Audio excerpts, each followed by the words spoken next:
ಅದ್ವಿತ್ ಎಂಬ ಶ್ರೀಮಂತ ಮಗು ಅವನಿಗೆ ಬೇಕಾಗಿದ್ದೆಲ್ಲವೂ ಇತ್ತು. ಆದರೆ ವಿನಯತೆಯ ಮೌಲ್ಯವನ್ನು ಅವನು ಎಂದಿಗೂ ಕಲಿಯಲಿಲ್ಲ. ಅದ್ವಿತ್ ಹಾಳಾಗಿದ್ದನು. ಅವನು ತನ್ನ ಆಟಿಕೆಗಳನ್ನು ಎಂದಿಗೂ ಹಂಚಿಕೊಳ್ಳಲಿಲ್ಲ ಮತ್ತು ಯಾವಾಗಲೂ ಎಲ್ಲರಿಗಿಂತ ತಾನು ಉತ್ತಮನೆಂದು ಭಾವಿಸುತ್ತಿದ್ದನು.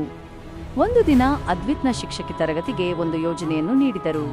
ಅದೃಷ್ಟಹೀನರಿಗೆ ಸಹಾಯ ಮಾಡಲು ಅದ್ವಿತ್ಗೆ ಮೊದಲು ಆಸಕ್ತಿ ಇರಲಿಲ್ಲ. ಅದ್ವಿತ್ ನಿಹಾಲ್ ಎಂಬ ಹುಡುಗನ ಜೊತೆ ಜೋಡಿಯಾಗಿದ್ದನು. ಕಪ್ಪು ಕೂದಲು, ಕಂದು ಚರ್ಮ ಮತ್ತು ಸ್ನೇಹಪರ ನಗುವನ್ನು ಹೊಂದಿದ್ದ ದಯಾಳು ಹಾಗೂ ವಿನಮ್ರ ಹುಡುಗ. ಅವರು ಊಟ ಬಡಿಸಲು ಸಮುದಾಯ ಕೇಂದ್ರಕ್ಕೆ ಭೇಟಿ ನೀಡಿದರು. ಜನರು ಎಷ್ಟು ಸಂತೋಷ ಮತ್ತು ಕೃತಜ್ಞರಾಗಿದ್ದಾರೆಂದು ನೋಡಿ ಅದ್ವಿತ್ ಆಶ್ಚರ್ಯಚಕಿತನಾದನು. ಆ ಸಮಯದಲ್ಲಿ ನಿಹಾಲ್ ಅದ್ವಿತ್ಗೆ ನಿಜವಾದ ಸಂತೋಷವು ಸಂಪತ್ತು ಮತ್ತು ಆಸ್ತಿಯಿಂದಲ್ಲ, ಇತರರಿಗೆ ಸಹಾಯ ಮಾಡುವುದರಿಂದ ಮತ್ತು ದಯೆಯಿಂದ ಇರುವುದು ಎಂದು ತೋರಿಸಿದನು. ಅದ್ವಿತ್ ಬದಲಾಗಲು ಪ್ರಾರಂಭಿಸಿದನು. ಈಗ ಅವನು ತನ್ನ ಆಟಿಕೆಗಳನ್ನು ಹಂಚಿಕೊಳ್ಳುತ್ತಿದ್ದನು ಮತ್ತು ಇತರರು ಸಂತೋಷವಾಗಿರಲು ಸಹಾಯ ಮಾಡುತ್ತಿದ್ದನು. ಅದ್ವಿತ್ ವಿನಯ ಮತ್ತು ದಯೆಯಿಂದ ನಿಜವಾದ ಸಂತೋಷವನ್ನು ಕಂಡನು.